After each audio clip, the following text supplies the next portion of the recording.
Hello aspirants, welcome to India for IAS. ಕನ್ನಡದಲ್ಲಿ current affairs ಅನ್ನ ಪ್ರಸ್ತುತಿಪಡಿಸುವ ಸರಣಿಗೆ ನಿಮ್ಮೆಲ್ಲರಿಗೂ ಸ್ವಾಗತ. ನಾನು ಶಿವಲಿಂಗಯ್ಯ. ಸೊ ನಾವು ಇವತ್ತು ಡಿಸ್ಕಸ್ ಮಾಡ್ತಿರುವಂತಹ ಟಾಪಿಕ್ ಬಂದು ಭಾರತದಲ್ಲಿ ಇಂಟರ್ನೆಟ್ ಸ್ಥಗಿತ ಅಥವಾ internet shut down in India ಅನ್ನುವಂಥದ್ದು. ನಿಮ್ಗೆ ಇತ್ತೀಚೆಗೆ ನೋಡ್ತಾ ಬಂದಾಗ ಇಂಡಿಯಾದಲ್ಲಿ ಇಂಟರ್ನೆಟ್ ಶಟ್ ಡೌನ್ ಜಾಸ್ತಿ ಆಗ್ತಾ ಇದೆ ಅನ್ನುವಂತಹ ನ್ಯೂಸ್ ಪೇಪರ್ಸ್ ಎಲ್ಲ ಆರ್ಟಿಕಲ್ಸ್ ನೀವೆಲ್ಲ ನೋಡಿರ್ತೀರಾ. ಸೊ ಏನಿದು ಇಂಟರ್ನೆಟ್ ಶಟ್ ಡೌನ್ಸ್ ಅಂದ್ರೆ ಏನು, ಅಥವಾ ಯಾರು ಮಾಡುವಂತಹ ಅಧಿಕಾರ ಇರುತ್ತೆ, ಅದು ಯಾವೆಲ್ಲ ರೀಸನ್ ಗಳಿಗೆ ಮಾಡ್ತಾ ಬಂದಿದೀವಿ, ಈ ರೀತಿಯಾದಂತಹ ಒಂದು ವರದಿಗೆ ಸಂಬಂಧಪಟ್ಟಂತಹ ಮಾಹಿತಿಯನ್ನ ಈ ವಿಡಿಯೋದಲ್ಲಿ ನೋಡ್ತಾ ಹೋಗೋಣ. ಸೊ ಇತ್ತೀಚೆಗೆ ನ್ಯೂಸ್ ಪೇಪರ್ ನಲ್ಲಿ ಶಟ್ ಡೌನ್ ಇಂದ ಹೈಯೆಸ್ಟ್ ಇನ್ ಗ್ಲೋಬಲಿ ಅಂತ ಹೇಳಿದ್ರೆ ಭಾರತ ಪ್ರಪಂಚದಲ್ಲೇ ಅತಿ ಹೆಚ್ಚು ಇಂಟರ್ನೆಟ್ ಶಟ್ ಡೌನ್ ಗಳನ್ನ ಅಥವಾ ಇಂಟರ್ನೆಟ್ ಸ್ಥಗಿತವನ್ನ ಇದೆ ಅನ್ನುವಂಥದ್ದು ನಮಗೆಲ್ಲ ಗೊತ್ತಿರುವಂತದ್ದು. ಸೊ ಏನಿದು ಅಂತ ನೋಡ್ತಾ ಬಂದಾಗ ಮೊದಲಿಗೆ ಈ ಒಂದು ವರದಿಯನ್ನ ಅಂದ್ರೆ internet shut down in globally ಅಥವಾ ಇನ್ ವರ್ಲ್ಡ್ ಅನ್ನೋ ಇದರಲ್ಲಿ ಒಂದು ಸಂಸ್ಥೆ ಆಕ್ಸೆಸ್ ನೌ ಅನ್ನುವಂತಹವರು, ಸೊ ಆಕ್ಸೆಸ್ ನೌ ಅನ್ನುವಂತಹ ಒಂದು ಸಂಸ್ಥೆ ಈ ಒಂದು ವರದಿಯನ್ನ ತಯಾರಿಸುತ್ತೆ. ಸೊ ಇನ್ನ ಜಾಗತಿಕವಾಗಿ ಪ್ರವೃತ್ತಿಯನ್ನು ನೋಡ್ತಾ ಬಂದಾಗ ವರ್ಲ್ಡ್ ವೈಡ್ ಏನಿದೆ ಅಂತ ನೋಡ್ತಾ ಬಂದಾಗ 2024ರಲ್ಲಿ ಬರೋಬ್ಬರಿ 296 ಇಂಟರ್ನೆಟ್ ಅಥವಾ ಅಂತರ್ಜಾಲ ಸ್ಥಗಿತಗೊಳಿಸುವಿಕೆಯನ್ನು ಸಂಭವಿಸಿದೆ. ಇದರಲ್ಲಿ ಭಾರತ ಒಟ್ಟಾರೆಯಾಗಿ 84 ಇಂಟರ್ನೆಟ್ ಶಟ್ ಡೌನ್ ಗಳನ್ನ ಆದೇಶಿಸಿದೆ. ಅಂದ್ರೆ ಇಡೀ ಒಟ್ಟಾರೆಯಾಗಿ 28% ಅಷ್ಟು ಶಟ್ ಡೌನ್ಸ್ ಏನೇ ಆಗಿದೆ ಅದು ಭಾರತದಲ್ಲೇ ಆಗಿದೆ ಅನ್ನುವಂಥದ್ದನ್ನ ನೋಡುವಂಥದ್ದು.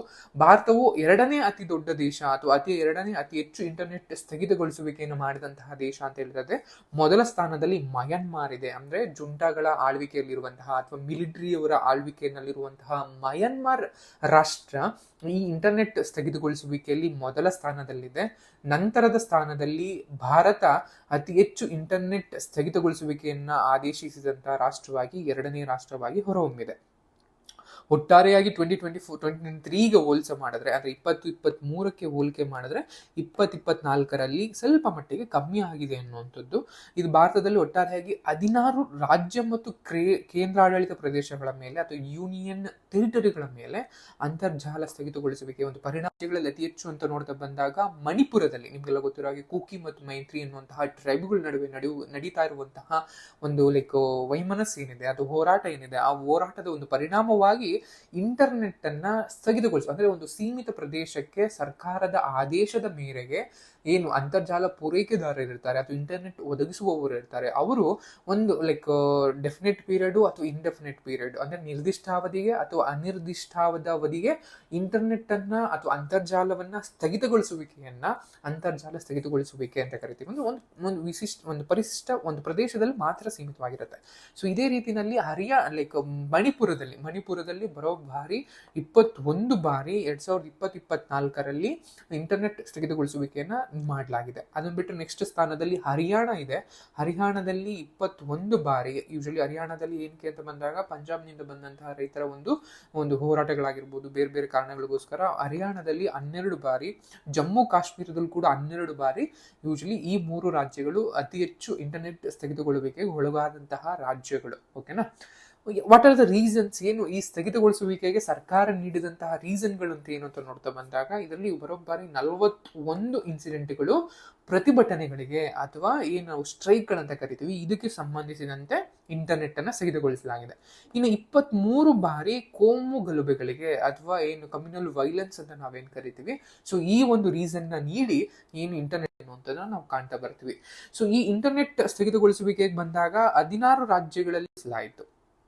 ಮಯನ್ಮಾರ್ ಅಲ್ಲಿ ಬರೋಬ್ಬರಿ 85 ಬಾರಿ ಇಂಟರ್ನೆಟ್ ಸ್ಥಗಿತಗೊಳಿಸುವಿಕೆ ಮಾಡಲಾಗಿದೆ. ಭಾರತದಲ್ಲಿ 84, ಕೇವಲ ಒಂದು ಸ್ಥಾನದ ಒಂದು ಕಮ್ಮಿಯಿಂದಾಗಿ ಭಾರತ 2ನೇ ಸ್ಥಾನದಲ್ಲಿ ಇದೆ ಅನ್ನುವಂಥದ್ದು ನಾವು ನೋಡ್ತಾ ಬರ್ತೀವಿ.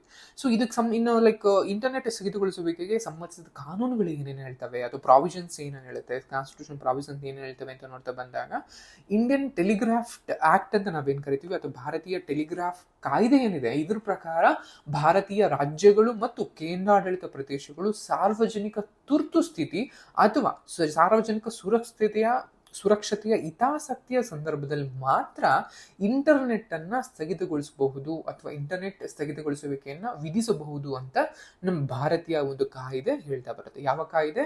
ಇಂಡಿಯನ್ ಟೆಲಿಗ್ರಾಫ್ ಆಕ್ಟ್ ಅಥವಾ ಭಾರತೀಯ ಟೆಲಿಗ್ರಾಫ್ ಕಾಯ್ದೆ ಅಂತಾನೆ ನಾವು ಕರೆಯುವಂಥದ್ದು. ಸೊ ಅದಾಗೂ ಕೂಡ ಈ ಕಾಯ್ದೆ ಈ ಸಾರ್ವಜನಿಕ ತುರ್ತು ಸ್ಥಿತಿ ಅಂದ್ರೆ ಏನು ಅಥವಾ ಸಾರ್ವಜನಿಕ ಸುರಕ್ಷತೆ ಅಂದ್ರೆ ಏನು ಅಂತ ಎಲ್ಲೂ ಕೂಡ ಡೆಫಿನೇಷನ್ ಅನ್ನ ಮಾಡಿಲ್ಲ. ಇದನ್ನ ಕಾನೂನಿನ ಒಂದು ವ್ಯಾಖ್ಯಾನವನ್ನ ಮಾಡದಿರೋ ಆಗಿರೋದ್ರಿಂದಾಗಿ ಒಂದು ಕೇಂದ್ರ ಸರ್ಕಾರದ ಒಂದು ಲೈಕ್ ಡಿಸ್ಕ್ರಿಷನರಿ ಪವರ್ಸ್ ಅಂತಾನೆ ಕೂಡ ಹೇಳ್ತಾ ಬರ್ತೀವಿ.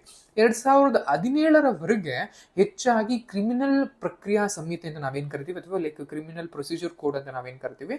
ಸೊ ಈ ಸೆಕ್ಷನ್ 144 ಅಡಿನಲ್ಲಿ ನಮ್ಗೆ ಈ ಒಂದು ಇಂಟರ್ನೆಟ್ ಸ್ಥಗಿತಗೊಳಿಸುವಿಕೆಯನ್ನ ಮಾಡಲಾಗ್ತಾ ಇತ್ತು. ಅಂದ್ರೆ ಸೊ ಇಂಟರ್ನೆಟ್ ಸ್ಥಗಿತವಿಕೆಯನ್ನ ಅಥವಾ ಇಂಟರ್ನೆಟ್ ಶಟ್ ಡೌನ್ ಅನ್ನ ಸೆಕ್ಷನ್ 144 ಏನಂತ ಕರಿತೀವಿ, ಈ 144 ಸೆಕ್ಷನ್ ಅಡಿನಲ್ಲಿ ಇದನ್ನ ಮಾಡಲಾಯಿತು. ಆ ನಂತರದಲ್ಲಿ ಸೊ ಯೂಶಲಿ 2017 ಕಾನೂನಿಗೆ ಒಂದಷ್ಟು ತಿದ್ದುಪಡಿಗಳನ್ನ ತಂದು ಅದಾದ್ಮೇಲೆ ಟೆಲಿಕಾಂ ಸೇವೆಗಳ ತಾತ್ಕಾಲಿಕ ಅಮಾನತು ನಿಯಮ ಅಂತ ಯೂಶಲಿ ಒಂದು 2017 ಒಂದು ಕಾನೂನನ್ನ ಅಥವಾ ಒಂದು ಲಿಸ್ಟ್ ಆಫ್ ರೂಲ್ಸ್ಗಳನ್ನ ಮಾಡ್ತಾ ಬಂತು.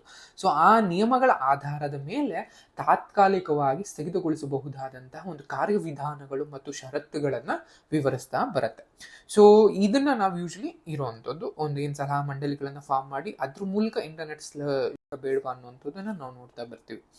ಸೊ ಅದಾದ್ಮೇಲೆ ನೆಕ್ಸ್ಟ್ ಇರುವಂತದ್ದು ಇಂಟರ್ನೆಟ್ ಶಟ್ ಡೌನ್ ಮಾಡೋದ್ರ ಪರವಾಗಿರುವಂತಹ ವಾದಗಳು. ಈಗಲೂ ಎಷ್ಟೋ ಜನ ಲೈಕ್ ಬೇಕು ಅಂತ ವಾದ ಮಾಡ್ತಾರೆ, ಬೇಡ ಅಂತ ವಾದ ಮಾಡ್ತಾರೆ. ಸೊ ಏನಕ್ಕೆ ಬೇಕು ಅಂತ ವಾದ ಮಾಡ್ತಿದ್ದಾರೆ ಅಂತ ಬಂದಾಗ ಮುಖ್ಯವಾಗಿ ನಮಗೆ ರಾಷ್ಟ್ರೀಯ ಭದ್ರತೆ ಅಂತ ಕರಿತೀವಿ, ಅಂದ್ರೆ ನ್ಯಾಷನಲ್ ಸೆಕ್ಯೂರಿಟಿ ಎನ್ನುವಂಥದ್ದು ತಪ್ಪು ಮಾಹಿತಿ ಹರಡುವಿಕೆಯನ್ನು ತಡೆಗಟ್ಟೋದಾಗಿರ್ಬೋದು, ಅದರ ಕಾನೂನು ಬಾಹಿರ ಚಟುವಟಿಕೆಗಳನ್ನ ಏನು ತಡೆಗಟ್ಟೋದಾಗಿರ್ಬೋದು, ಅಥವಾ ಭದ್ರತಾ ಬೆದರಿಕೆಗಳು ಅಂತ ನಾವೇನ್ ಕರಿತೀವಿ, ಸೆಕ್ಯೂರಿಟಿ ಥ್ರೆಟ್ಸ್ ಅಂತ ನಾವೇನ್ ಕರಿತೀವಿ, ಈ ಭದ್ರತಾ ಬೆದರಿಕೆಗಳನ್ನ ಪರಿಹರಿಸಲು ಸರ್ಕಾರ ತಾತ್ಕಾಲಿಕ ಮತ್ತು ಉದ್ದೇಶಿತ ಕ್ರಮವಾಗಿ ಇಂಟರ್ನೆಟ್ ಸೇವೆಗಳನ್ನ ಸ್ಥಗಿತಗೊಳಿಸಬೇಕು ಅನ್ನುವಂತಹ ವಾದಗಳನ್ನ ಕೆಲವು ಮುಂದಿಡ್ತಾ ಬರ್ತಾರೆ.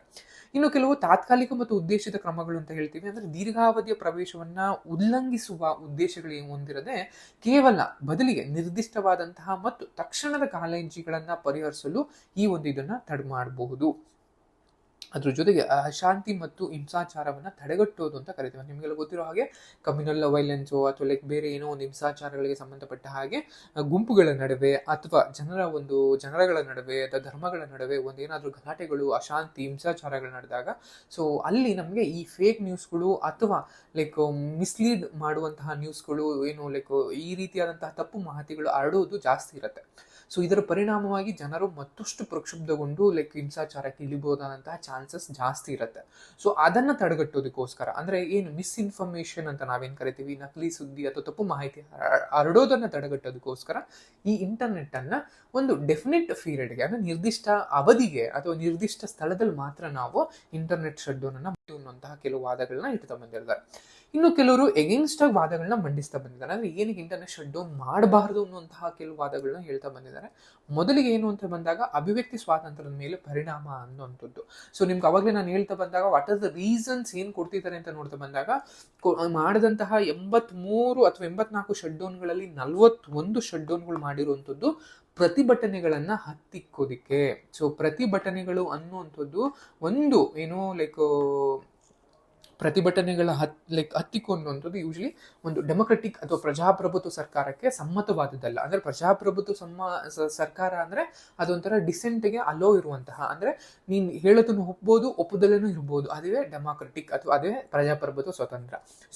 ಸೊ ನಾನು ಹೇಳೋದನ್ನ ಒಪ್ಕೋಬೇಕು ಅನ್ನೋದು ಯಾವುದೂ ಇಲ್ಲ, ನಾನು ಮಾಡಿದಂಥ ಕಾನೂನುಗಳನ್ನೆಲ್ಲವನ್ನು ಒಪ್ಕೋಬೇಕು ಅಂತ ಏನಿಲ್ಲ. ಸೊ ಅದರಲ್ಲೂ ಕೂಡ ನ್ಯೂನತೆಗಳು, ಲೋಪದೋಷಗಳು ಇರ್ಬೋದು. ಅದನ್ನ ಪ್ರಶ್ನಿಸುವಂತಹ ಅಥವಾ ಅದರ ವಿರುದ್ಧ ಅಥವಾ ಸಾರ್ವಜನಿಕರಿಗೆ ಒಂದು ಹಿತಾಸಕ್ತಿಗೆ ವಿರುದ್ಧವಾದಂತಹ ಕಾಯ್ದೆ, ಕಾನೂನುಗಳು, ನಿಯಮಗಳ ವಿರುದ್ಧ ಪ್ರತಿಭಟಿಸುವ ಹಕ್ಕು, ಸಾರ್ವಜನಿಕರ ಹಕ್ಕು ಸಂವಿಧಾನದ ಮೂಲಕವನ್ನೇ ನೀಡಲಾಗಿದೆ. ಸೊ ಅದರಿಂದಾಗಿ ಈ ಸಾಂವಿಧಾನಿಕ ಹಕ್ಕುಗಳನ್ನ ಹತ್ತಿಕ್ಕುವಂತಹ ಒಂದು ಏನೋ ಸನ್ನಿವೇಶಗಳನ್ನ ಕೇಂದ್ರ ಸರ್ಕಾರಗಳು ಮಾಡ್ತಾ ಇದೆ ಅನ್ನುವಂಥದ್ದು ವಾದಗಳಾಗಿರ್ತವೆ. ಅದ್ರ ಜೊತೆಗೆ ಅತಿ ಹೆಚ್ಚು ಬಾರಿ ಲೈಕ್ ಈ ಇಂಟರ್ನೆಟ್ ಶಟ್ ಡೌನ್ ಮಾಡೋದ್ರಿಂದಾಗಿ ಜಾಗತಿಕ ಮಟ್ಟದಲ್ಲಿ ಭಾರತದ ಒಂದು ಇಮೇಜ್ ಅನ್ನುವಂಥದ್ದು ಅಥವಾ ಒಂದು ಹೂಡಿಕೆಗೆ ಬೇಕಾದಂತಹ ಒಂದು ಕಾನ್ಫಿಡೆನ್ಸ್ ಅನ್ನುವಂಥದ್ದು ವಿದೇಶಿ ಹೂಡಿಕೆದಾರರು ಅಥವಾ ವಿದೇಶಿಗರ ಕಣ್ಣಲ್ಲಿ ಕಮ್ಮಿ ಆಗುತ್ತೆ ಅನ್ನುವಂಥದ್ದು. ಅಂಡ್ ಈ ಇಂಟರ್ನೆಟ್ ಶಟ್ ಡೌನ್ ಆದಾಗ ಮಾನವರ ಹಕ್ಕುಗಳ ಒಂದು ಏನು ಕಳವಳಗಳು ಉಂಟಾಗ್ತಾ ಬರ್ತವೆ. ಯಾಕಂದ್ರೆ ಎಷ್ಟು ಜನ ಸಾಯಿಸಲಾಯ್ತು, ಏನ್ ಮಾಡ್ಲಾಯ್ತು ಅನ್ನೋದು ಯಾರಿಗೂ ಇನ್ಫಾರ್ಮೇಶನ್ ಹೋಗಲ್ಲ. ಸೊ ಇನ್ಫಾರ್ಮೇಶನ್ನ ಸುದ್ದಿಯನ್ನ ಮುಚ್ಚಿಡಲಾಗುವಂತಹ ಒಂದು ತಪ್ಪುಗಳು ನಡೆಯುತ್ತೆ ಅನ್ನುವಂಥದ್ದು.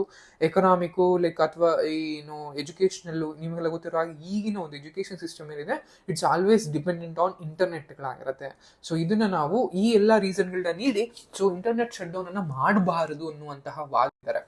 ಸೊ ಇಂಟರ್ನೆಟ್ಗೆ ಸಂಬಂಧಪಟ್ಟ ಹಾಗೆ ಅಥವಾ ಇಂಟರ್ನೆಟ್ ಶಟ್ ಡೌನ್ಗೆ ಸಂಬಂಧಪಟ್ಟ ಹಾಗೆ ಪ್ರಮುಖವಾದಂತಹ ಒಂದು ಕೇಸು ಅಥವಾ ಎಲ್ಲರೂ ಒಂದು ಅಧ್ಯಯನ ಮಾಡಬೇಕಾದ ಕೇಸ್ ಅಂದ್ರೆ Anuradha Bhasin versus Union of India ಅನ್ನುವಂತಹ 2020 ನಡೆದಂತಹ ಒಂದು ಕೇಸ್, ಅಥವಾ ಅನುರಾಧ ಬಾಸಿನ್ ವಿರುದ್ಧ ಭಾರತ ಒಕ್ಕೂಟ ಪ್ರಕರಣ ಅಂತಾನೆ ಕರಿತೀವಿ. 2020 ನಿಮಗೆಲ್ಲ ಗೊತ್ತಿರೋ ಹಾಗೆ 2019 ಸೊ ಜಮ್ಮು ಕಾಶ್ಮೀರಕ್ಕೆ ನೀಡಲಾದಂತಹ ಒಂದು ವಿಶೇಷ ರಾಜ್ಯ ಸ್ಥಾನಮಾನವನ್ನ ಹಿಂತೆಗೆದುಕೊಳ್ಳಲಾಗುತ್ತೆ. ಈ ಹಿಂದೆ ತೆಗೆದುಕೊಂಡಂತಹ ಸಮಯದಲ್ಲಿ ಅಲ್ಲಿ ಆಗಬಹುದಾದಂತಹ ಅಹಿತಕರ ಘಟನೆಗಳನ್ನ ತಡೆಗಟ್ಟುಗೋಸ್ಕರ ಕೇಂದ್ರ ಸರ್ಕಾರ ಅನಿರ್ದಿಷ್ಟಾವಧಿಗೆ, ಇಟ್ಸ್ ನಾಟ್ ನಿರ್ದಿಷ್ಟಾವಧಿ ಅಂದ್ರೆ ಇಲ್ಲಿ ಡೆಫಿನೆಟ್ ಪೀರಿಯಡ್ಗಲ್ಲ, ಅನಿರ್ದಿಷ್ಟ ಅವಧಿಗೆ ಕೇಂದ್ರ ಸರ್ಕಾರ ಇಂಟರ್ನೆಟ್ ಅನ್ನ ಶಟ್ ಡೌನ್ ಮಾಡಲಾಗತ್ತೆ. ಸೊ ಇವರು ಅಲ್ಲಿದ್ದಂತಹ ಜನರಾಗಿರ್ಬೋದು, ವ್ಯಾಪಾರಸ್ಥರಾಗಿರ್ಬೋದು, ಮಾಧ್ಯಮಗಳಾಗಿರ್ಬೋದು, ಇವರೆಲ್ಲೂ ಕೂಡ ಸ್ವಲ್ಪ ದಿನಕ್ಕೆ ಅಂತ ನೋಡ್ತಾ ಬಂದಾಗ more than 6 months ಆದ್ರೂ ಕೂಡ ಇಂಟರ್ನೆಟ್ ಅವೈಲಬಲ್ ಅಥವಾ ಇಂಟರ್ನೆಟ್ ಅನ್ನ ಕೇಂದ್ರ ಸರ್ಕಾರ ಒದಗಿಸೋದಿಲ್ಲ. ಸೊ ಆ ಒಂದು ಇದರಿಂದಾಗಿ ಅಥವಾ ಆ ಒಂದು ಇಂಟರ್ನೆಟ್ ಸ್ಥಗಿತಗೊಳಿಸುವಿಕೆಯಿಂದಾಗಿ ಆದಂತಹ ಅನಾನುಕೂಲಕ್ಕೆ ಒಳಗಾದಂತಹ ಅಲ್ಲಿನ ಒಂದು ಮ್ಯಾಗಝೈನ್ ನಲ್ಲಿ ಇದ್ದಂತಹ ಎಡಿಟರ್ ಅಂದ್ರೆ ಅನುರಾಧ ಬಾಸಿನ್ ಅವರು ಒಂದು ಕೇಸನ್ನ ಫೈಲ್ ಮಾಡಲಾಗುತ್ತೆ. ಸೊ ಅದ್ರ ಮೂಲಕ ಸುಪ್ರೀಂ ಕೋರ್ಟ್ಗಳು ಒಂದಷ್ಟು ತೀರ್ಪನ್ನ ನೀಡುತ್ತೆ. ಸೊ ಆ ತೀರ್ಪಿನಲ್ಲಿ ನಮಗೆ ತುಂಬಾ ಇಂಪಾರ್ಟೆಂಟ್ ಆಗಿರುವಂತದ್ದು ಇಂಟರ್ನೆಟ್ ಅನ್ನುವಂಥದ್ದು ಮೂಲಭೂತ ಹಕ್ಕು. ಸೊ ಈ ಒಂದು ಕೇಸ್ನ ಪ್ರಕಾರ ಆರ್ಟಿಕಲ್ 19 ನಲ್ಲಿ ನಮಗೆ ಒಂದಷ್ಟು 6 ಹಕ್ಕುಗಳನ್ನ ನೀಡಲಾಗುತ್ತೆ. ಅಂದ್ರೆ ಸಭೆ ಸೇರುವಂತಹ ಅಥವಾ ಒಂದು ಕಡೆ ವಾಸ್ತವ್ಯವನ್ನು ಹೂಡುವಂತಹ, ಸಂಚರಿಸುವಂತಹ, ವಾಸಿಸುವಂತಹ ಅಥವಾ ವ್ಯಾಪಾರವನ್ನ ಕೈಗೊಳ್ಳುವಂತಹ ಒಂದಷ್ಟು ಹಕ್ಕುಗಳನ್ನ ನಮಗೆ ಮೂಲಭೂತ ಹಕ್ಕುಗಳಂತ ಕರಿತೀವಿ. ಈ 2000 ಅಂದ್ರೆ ಏನು ಇಂಟರ್ನೆಟ್ ಅನ್ನ ಬಳಸಿಕೊಂಡು ವ್ಯಾಪಾರ ವಹಿವಾಟುಗಳನ್ನ ನಡೆಸೋದು ಕೂಡ ನಮಗೆ ಮೂಲಭೂತ ಹಕ್ಕಾಗಿರುತ್ತೆ. ಸೊ ಇಂಟರ್ನೆಟ್ ಅನ್ನ ನೀವು ಅನಿರ್ದಿಷ್ಟಾವಧಿಗೆ ಸ್ಥಗಿತಗೊಳಿಸುವುದು ನಮ್ಮ ಈ ಒಂದು ಮೂಲಭೂತ ಹಕ್ಕಿಗೆ ಹೊಡೆತವನ್ನ ಇದು ಮಾಡುತ್ತೆ. ಸೊ ಅದರಿಂದಾಗಿ ಇಂಟರ್ನೆಟ್ ಬಳಕೆ ಅನ್ನುವಂಥದ್ದು ಅಥವಾ ಇಂಟರ್ನೆಟ್ ಅನ್ನ ನಾವು ಬಳಸುವಂಥದ್ದು ಅದು ಕೂಡ ನಮಗೆ ಮೂಲಭೂತ ಹಕ್ಕು. ಸೊ ಅದನ್ನ ನೀವು ಹೇಗೆ ಬೇಕೋ ಅಥವಾ ಅನಿರ್ದಿಷ್ಟಾವಧಿಗೆ ಕಸಿದುಕೊಳ್ಳೋದಕ್ಕೆ ಸಾಧ್ಯವಿಲ್ಲ ಅಂತ ಕೋರ್ಟ್ ವರ್ಡಿಕ್ಟ್ ಅನ್ನ ಕೊಡುತ್ತೆ. ಅದ್ರ ಜೊತೆಗೆ ಇದು ತಾತ್ಕಾಲಿಕವಾಗಿರಬೇಕು. ಇಂಟರ್ನೆಟ್ ಅನ್ನುವಂಥದ್ದು ಎಲ್ಲದಕ್ಕೂ ಕೂಡ, ಇಂಟರ್ನೆಟ್ ಅನ್ನ ಸ್ಥಗಿತಗೊಳಿಸುವಂಥದ್ದು ಎಲ್ಲದಕ್ಕೂ ಕೂಡ ರಾಮಬಾಣವಲ್ಲ. ಕೇವಲ ಒಂದು ನಿರ್ದಿಷ್ಟ ಸ್ಥಳಕ್ಕೆ, ನಿರ್ದಿಷ್ಟ ಸಮಯಕ್ಕೆ, ಒಂದು ನಿರ್ದಿಷ್ಟ ಉದ್ದೇಶಕ್ಕೆ ಮಾತ್ರ ಸಂಬಂಧಪಟ್ಟಿರಬೇಕೆ ಹೊರತು ಅದನ್ನ ತಾತ್ಕಾಲಿಕವಾಗಿರಬೇಕೆ ಹೊರತು ಡೆಫಿನೆಟ್ ಪೀರಿಯಡ್ಗೆ ಅನಿರ್ದಿಷ್ಟಾವಧಿಗೆ ಅದನ್ನ ಜಾರಿಗೊಳಿಸುವ ಹಾಗಿಲ್ಲ ಅಂತದನ್ನ ಹೇಳ್ತಾರೆ. ಅದ್ರ ಜೊತೆಗೆ ಇಂಟರ್ನೆಟ್ ಶಟ್ ಡೌನ್ ಅನ್ನು ಕೂಡ ನಾವು ಜುಡಿಷಿಯಲ್ ರಿವ್ಯೂ ಅಂಡರ್ ಅಲ್ಲಿ ತರ್ತಾ ಇದೀವಿ. ಅಂದ್ರೆ ನ್ಯಾಯಾಂಗದ ಪರಿಶೀಲನೆ ಅಂಡರ್ ಅಲ್ಲಿ ತಂದು ಅದನ್ನ ನೀವು ಮಾಡದಂತಹ ಅಥವಾ ಇದು ಮಾಡಿದ ಸರಿನಾ ತಪ್ಪ ಅನ್ನುವಂಥದ್ದನ್ನು ಕೂಡ ನಾವು ನ್ಯಾಯಾಲಯದಲ್ಲಿ ಚರ್ಚೆದು ಕೂಡ ಹೇಳ್ತಾ ಬರ್ತಾರೆ. ಆ ನಂತರದಲ್ಲಿ ಒಂದಷ್ಟು ಆದೇಶಗಳನ್ನ ಕೊಡಲಾಗುತ್ತೆ. 19 ಅಂಡರ್ ಅಲ್ಲಿ 44 ಒಂದು ಸೆಕ್ಷನ್ 144 ಕೂಡ ಎಲ್ಲಿ ಹೇಗೆ ಯೂಸ್ ಮಾಡಬೇಕು ಅಂತ ಕೂಡ ಒಂದಷ್ಟು ಎಲ್ಲಿ ಇದು ಮಾಡಲಾಗುತ್ತೆ. ಆ ನಂತರದಲ್ಲಿ ಸರ್ಕಾರ ಎಚ್ಚೆತ್ತುಕೊಂಡಂತಹ ಕೇಂದ್ರ ಸರ್ಕಾರ ಸಂವಹನ ಮತ್ತು ಮಾಹಿತಿ ತಂತ್ರಜ್ಞಾನದ ಸಂಸದೀಯ ಸ್ಥಾಯಿ ಸಮಿತಿಯ ಶಿಫಾರಸುಗಳಂತ ಒಂದು ಸಮಿತಿಯನ್ನ ಮಾಡಿ ಆ ಸಮಿತಿಯವರು ಕೊಟ್ಟಂತಹ ಶಿಫಾರಸುಗಳ ಆಧಾರದ ಮೇಲೆ ಒಂದಷ್ಟು ಇಂಟರ್ನೆಟ್ ಹೇಗೆ ಇದು ಮಾಡಬೇಕು ಅಂತ ಅವ್ರು ಹೇಳ್ತಾ ಬರ್ತಾರೆ. ಅಲ್ಲಿ ನೋಡ್ತಾ ಬಂದಾಗ ಜಾಗತಿಕವಾಗಿ ಕಂಡು ಬರುವಂತಹ ಅತ್ಯುತ್ತಮ ಅಭ್ಯಾಸಗಳನ್ನ ಅಳವಡಿಕೆ ಮಾಡುವಂಥದ್ದು. ಅಂದ್ರೆ ಇತರ ಪ್ರಜಾಪ್ರಭುತ್ವ ರಾಷ್ಟ್ರಗಳಲ್ಲಿ ಇಂಟರ್ನೆಟ್ ಅನ್ನ ಸ್ಥಗಿತಗೊಳಿಸುವಿಕೆ ಇರುವಂತಹ ನಿಯಮಗಳನ್ನ ವಿಶ್ಲೇಷಿಸುವ ಒಂದು ಅಧ್ಯಯನವನ್ನ ಮಾಡಿಕೊಂಡು ಆ ನಂತರದಲ್ಲಿ ಭಾರತಕ್ಕೆ ಹೊಂದುವಂತಹ ಏನೊಂದು ರೋಲ್ ಮಾಡೆಲ್ಗಳು ಅಥವಾ ಒಂದೊಳ್ಳೆ ಪರ್ಫೆಕ್ಟ್ ಮಾಡೆಲ್ಗಳು ಏನಿದಾವೆ ಅವನ್ನ ಅಳವಡಿಸ್ಕೊಳ್ಳೋದಿಕ್ಕೆ ಒಂದು ವ್ಯವಸ್ಥೆಯನ್ನು ಮಾಡುವಂಥದ್ದು. ಅಂಡ್ ಅಮಾನತಿಕ ಆಧಾರಗಳನ್ನ ಅಂದ್ರೆ ಒಂದಷ್ಟು ಲಿಸ್ಟ್ ಅನ್ನು ಮಾಡಬೇಕಾಗತ್ತೆ. ಯಾವ ಒಂದು ರೀಸನ್ಗೆ, ಯಾವ ಒಂದು ಕಾರಣಗಳಿಗೆ ನಾವು ಇಂಟರ್ನೆಟ್ ಅನ್ನ ಶಟ್ ಡೌನ್ ಮಾಡಬಹುದು, ಈ ರೀತಿಯಾದಂತಹ ಒಂದು ಆಧಾರಗಳನ್ನ ಇಟ್ಕೊಳ್ಳುವಂಥದ್ದು. ಸೊ ಅಥವಾ ಪರಿಶೀಲನಾ ಸಮಿತಿಗಳನ್ನ ಮಾಡುವಂಥದ್ದು. ಅಂದ್ರೆ ನಿವೃತ್ತ ನ್ಯಾಯಾಧೀಶರಾಗಿರ್ಬೋದು, ಸಾರ್ವಜನಿಕರಾಗಿರ್ಬೋದು, ಇವರ ಅಂಡರ್ ಎಲ್ಲರೂ ಸೇರಿ ಒಂದು ಸಮಿತಿಗಳನ್ನ ಫಾಲೋ ಮಾಡಿ ಆ ಮೂಲಕ ಪರಿಶೀಲನಾ ಸಮಿತಿಯನ್ನ ಹೆಚ್ಚು ಒಳಗೊಳ್ಳುವಂತೆ ಅಥವಾ ಅದ್ರ ಮೂಲಕ ಅಂತರ್ಗತ ಒಂದು ಇನ್ಕ್ಲೂಸಿವ್ನೆಸ್ ಅನ್ನ ಅಳವಡಿಸ್ಕೊಳ್ಳೋದಕ್ಕೆ ಇದು ಮಾಡದ ಬಂದಾಯ್ತು. ಅದ್ರ ಜೊತೆಗೆ ಎಲ್ಲಾ ಸೇವೆಗಳನ್ನ ನಿಷೇಧ ಮಾಡೋದ್ ಬದಲು, ಅಂದ್ರೆ ಹೋಲ್ ಇಂಟರ್ನೆಟ್ ಅನ್ನೇ ಶಟ್ ಡೌನ್ ಮಾಡೋದ್ ಬದಲು ಕೆಲವು ಈ ಮಿಸ್ಇನ್ಫಾರ್ಮೇಶನ್ ಏನ್ ಮಾಡ್ತಿದ್ದಾರೆ ಇದಕ್ಕೆ ಸಂಬಂಧಪಟ್ಟ ಹಾಗೆ ಮಾತ್ರ ಕೆಲವೇ ಆಯ್ದ ಒಂದು ಅಂಶಗಳನ್ನ ನಿಷೇಧ ಮಾಡಿದ್ರೆ ಬೆಸ್ಟ್. ಫಾರ್ ಎಕ್ಸಾಂಪಲ್ ಈಗ ಎಜುಕೇಶನ್ ಪರ್ಪಸ್ಗೆ, ಬಿಸ್ನೆಸ್ ಪರ್ಪಸ್ಗೆ ನಾವೆಲ್ಲ ಇಂಟರ್ನೆಟ್ ಅನ್ನ ಬಳಸ್ತಾ ಇದ್ದೀವಿ. ಕೇವಲ ನೀವು ಮಿಸ್ಲೀಡಿಂಗು ಅಥವಾ ಮಿಸ್ಇನ್ಫಾರ್ಮೇಶನ್ಗೋಸ್ಕರ ನೀವು ಇಡೀ ಹೋಲ್ ಇಂಟರ್ನೆಟ್ ಅನ್ನೇ ಬಂದ್ ಮಾಡಿದ್ರೆ ಹೇಗಾಗುತ್ತೆ? ಸೊ ಇಂಥ ಸಮಯದಲ್ಲಿ ಕೇವಲ ಮೆಸೆಂಜರ್ ಆಪ್ಗಳು, ಅದ್ರ ವಾಟ್ಸ್ಆಪ್, ಫೇಸ್ಬುಕ್, ಟ್ವಿಟರ್ ಏನಿರುತ್ತೆ, ಸೊ ಇದನ್ನಿಷ್ಟೇ ಬ್ಯಾನ್ ಮಾಡಿ ಬೇರೆದಕ್ಕೆ ಅವಕಾಶವನ್ನ ಮಾಡಿಕೊಡ್ಬೇಕು. ಆ ಮೂಲಕ ಜನರ ಒಂದು ಸಾರ್ವಜನಿಕರ ಒಂದು ವ್ಯವಸ್ಥೆ ಏನಿರುತ್ತೆ ದೈನಂದಿನ ಚಟುವಟಿಕೆಗಳಿಗೆ ಅಡ್ಡಿ ಆಗದಲ್ಲೇ ರೀತಿಯಲ್ಲಿ ನೋಡ್ಕೋಬೇಕು ಅನ್ನುವಂಥದ್ದು. ಅಂಡ್ ಅದ್ರ ಜೊತೆಗೆ ಇಂಟರ್ನೆಟ್ ಸ್ಥಗಿತಗೊಳಿಸಬೇಕು ಎಷ್ಟು ಮಟ್ಟಿಗೆ ಎಫೆಕ್ಟಿವ್ನೆಸ್ ಇದೆ, ಎಷ್ಟು ಮಟ್ಟಿಗೆ ಅದು ಪರಿಣಾಮಕಾರಿತ್ವವಾಗಿದೆ ಅನ್ನೋದು ಕೂಡ ಚೆಕ್ ಮಾಡಿ ಅದ್ರ ಬೇಸಿಸ್ ಮೇಲೆ ನೀವು ಯಾವಾಗಲೂ ಕೂಡ ಇಂಟರ್ನೆಟ್ ಶಟ್ ಡೌನ್ ಅನ್ನ ಮಾಡಬೇಕು ಅನ್ನುವಂತಹ ಕೆಲವರು ಮಂಡಿಸ್ತಾ ಬಂದಿದ್ದಾರೆ. ಇದಿಷ್ಟು ಇಂಟರ್ನೆಟ್ ಶಟ್ ಡೌನ್ ಅಥವಾ ಅಂತರ್ಜಾಲ ಸ್ಥಗಿತಗೊಳಿಸುವಿಕೆಗೆ ಸಂಬಂಧಪಟ್ಟ ಮಾಹಿತಿ. ಈ ಮಾಹಿತಿ ಇಷ್ಟ ಆಗಿದೆ ಅಂತ ಭಾವಿಸ್ತಾ ಈ ವಿಡಿಯೋ ನಿಮಗೆ ಮಾಡ್ತಾ ಇದ್ದೀನಿ. Thank you.